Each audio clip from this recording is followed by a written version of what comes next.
Dans ce chapitre, il est expliqué que la conscience du Christ peut être temporaire ou durable en fonction de notre capacité à ne pas juger. Toutes nos pensées, imaginations et souhaits doivent être empreints d'amour et sans jugement. Cela ne signifie pas les juger comme mauvais, mais simplement les considérer comme des choix qui nous éloignent de la conscience du Christ. Vivre à l'époque du Christ ne garantit pas automatiquement que nous réaliserons cette conscience, mais nous avons maintenant les moyens directs et observables pour y parvenir. Ceux qui ont déjà acquis la conscience du Christ et apprennent à la cultiver doivent faire face à de nombreux choix qui se présentent à eux et à leurs frères et sœurs.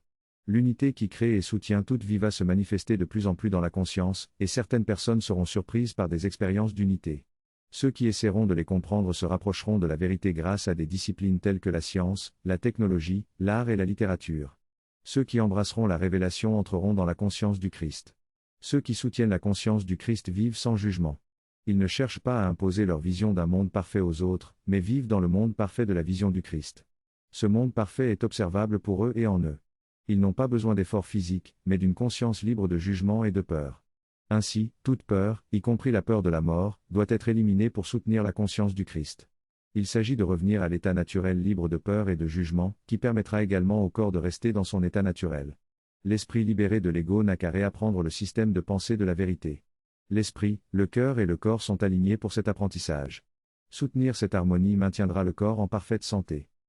Il n'y a pas de meilleur moyen d'apprendre que ce qui est pour ton apprentissage. Cependant, tu réaliseras également que la fin de ton apprentissage approche lorsque tu développes une conscience du Christ et une aptitude à connaître ce qui est réel.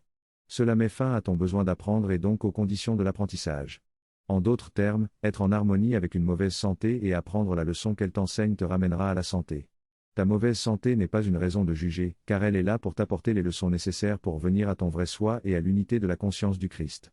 La même chose est vraie pour toutes les conditions d'apprentissage. Les conditions sont parfaites pour le meilleur apprentissage possible. C'est la nature de l'univers. Une fois que l'apprentissage a eu lieu, les conditions d'apprentissage ne sont plus nécessaires. L'étudiant n'a plus besoin d'aller à l'école, sauf par choix. Il n'y a pas de mauvais choix et certains choisiront de continuer à apprendre par l'expérience humaine, même si ce n'est plus nécessaire. Cependant, le choix de passer de l'apprentissage à la création créera un nouveau monde.